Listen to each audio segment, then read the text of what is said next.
l'histoire de Dieu, le sermon sur la montagne.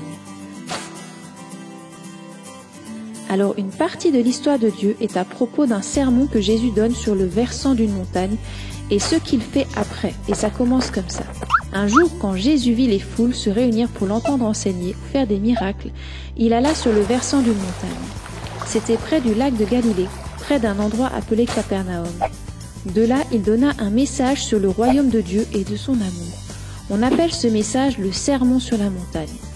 Jésus commença à expliquer ceux qui recevraient des bénédictions ou faveurs de Dieu. Il dit que les personnes les plus bénies sont les pauvres, les tristes ou les humbles. Il dit que Dieu donne sa faveur aux personnes qui sont justes ou traitent les autres de manière juste, aux gens qui sont miséricordieux ou montrent de l'amour à ceux qui ne le méritent pas.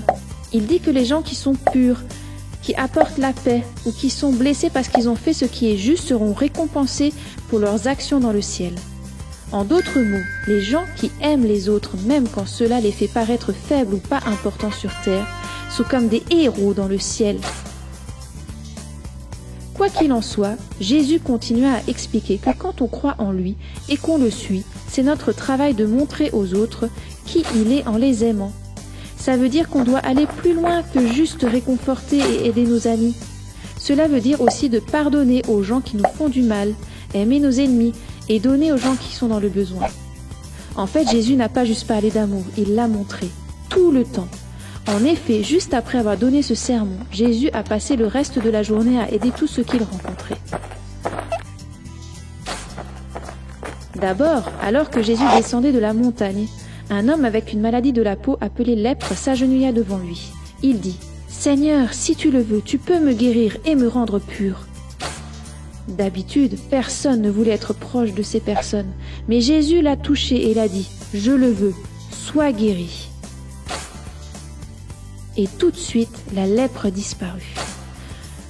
Puis Jésus arriva à Capernaum un peu plus tard. Un soldat lui dit « Seigneur, mon serviteur souffre terriblement. » Jésus lui dit « Je viendrai, je le guérirai. » L'officier dit alors « Tu n'as qu'à dire un mot de là où tu es et mon serviteur sera guéri. » Jésus lui dit « Parce que tu as cru, c'est arrivé. » Et le serviteur de l'officier était guéri.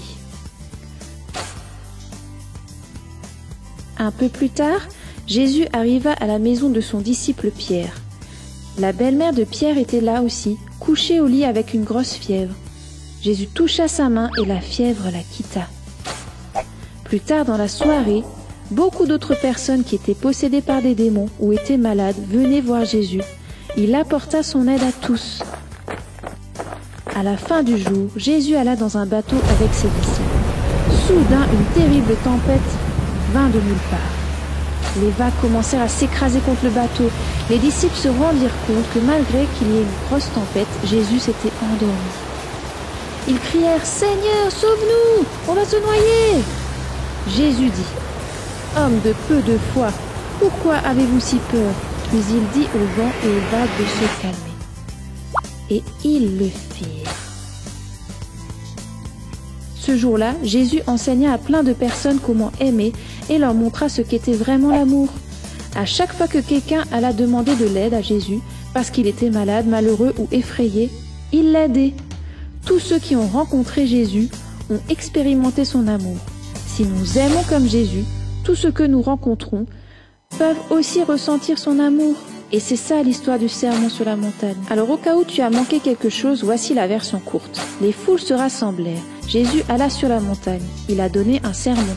Il parla du royaume de Dieu. Il a dit comment aimer les autres. Jésus n'a pas juste parlé d'amour, il l'a montré. Il a guéri des malades. Il a sauvé des gens qui étaient possédés de démons. Il calma des tempêtes. Il montra son amour à tous ceux qu'il croisa. Notre mission est de faire aussi cela. Et c'est ça une partie de l'histoire de Dieu.